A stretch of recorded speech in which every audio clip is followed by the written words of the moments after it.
Bumili kami ng kulang sa store and then nagsimba na rin. So guys, today is a Sunday and magsisimba kami dito sa may Lolo Uweng's Church. Dito talaga kami nagsisimba ni Jervs. Gusto talaga namin nagsisimba dito kasi may paniniwala kami na swerte talaga ito yung Lolo Uweng's Church for us. Kasi sabi kasi sa akin ng mommy ko before, hindi ko alam kung totoo to or hindi ko na rin maalala ko ilang Fridays. Basta pag may sunod-sunod na Friday ka daw na pinuntahan or nagsimba ka dito kay Lolo Uweng, matutupad daw yung wish mo. Alam mo sa amin, natutupad naman. Pero hindi kami Friday actually pupunta ni Jervs.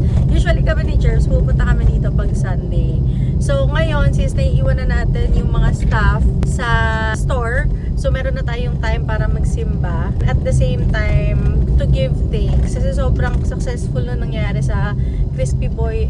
Panata rin talaga to si Jervs before pa na every time na may hinihingi siya, natutupad talaga. So, para sila ni Mami, natutupad talaga. So, hindi na ako masama maniwala, di ba? Always give thanks, lalo na kapag binibigay talaga sa inyo ng Panginoon ang hinihiling nyo.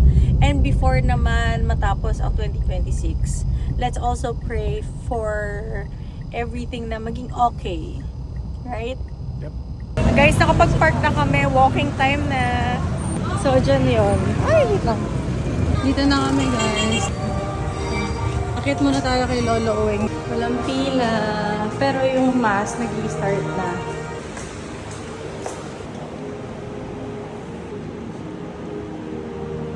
Tapos na tayo mag-pray kay Lolo Uweng. So, magmamas na tayo. Si Jervs humingi ng sampagita para malagay namin sa bahay. So, punta tayo sa mass. Let's go. In the unity of the Holy Spirit. Tapos na yung mass. So, pupunta tayo dito sa Alpha Mart to buy ribs kung meron pa dito. Let's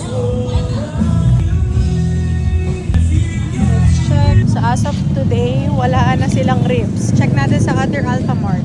Bili muna tayo ng chocolate coin. So ngayon, natira tayo sa Unicity to buy yung mga pang onting medianoche.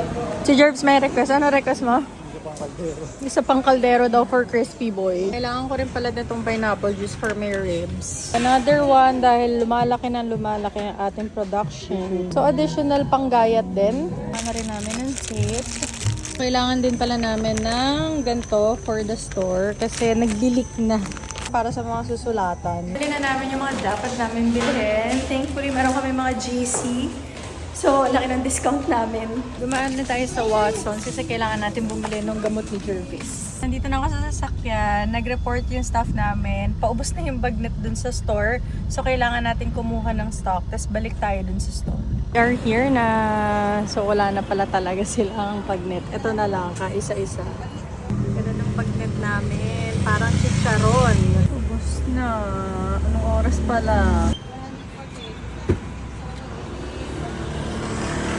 Dito ko sa Ambos kasi bibila natin ng cake si Jacob kasi birthday niya na mamayang 12 midnight. So yun yung binili ko. Yung Biscoff cheesecake. Got it. Let's go na. Dito na lang kami order ng dinner. Bagnet solo for Jervs, sisig solo for me. Sa bagnet solo, meron nga palang sinamak yan. Kaya empty. Sarap. Sir, kamusta naman po yung bagnet solo niyo? Tapos na sinisig namin. So, no. Si Jervis na pa-order pa ng isa. Nasarapan sa sariling tinda. So guys, tapos na kami sa store. Nakakain na kami ng dinner. Supposedly, nakapag-cash out na rin kami.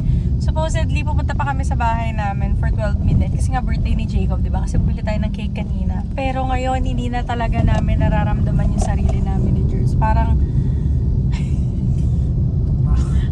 antok na talaga kami. Sakit na rin ang ulo ko. Parang kulang na talaga kami sa pahinga. So, siguro naman pagbibigyan kami ni Jacob. So, tomorrow na lang dinner tayo with the family. So, yeah. Good night, guys. I hope na-enjoy nyo ang weekend. Kami super na-enjoy namin.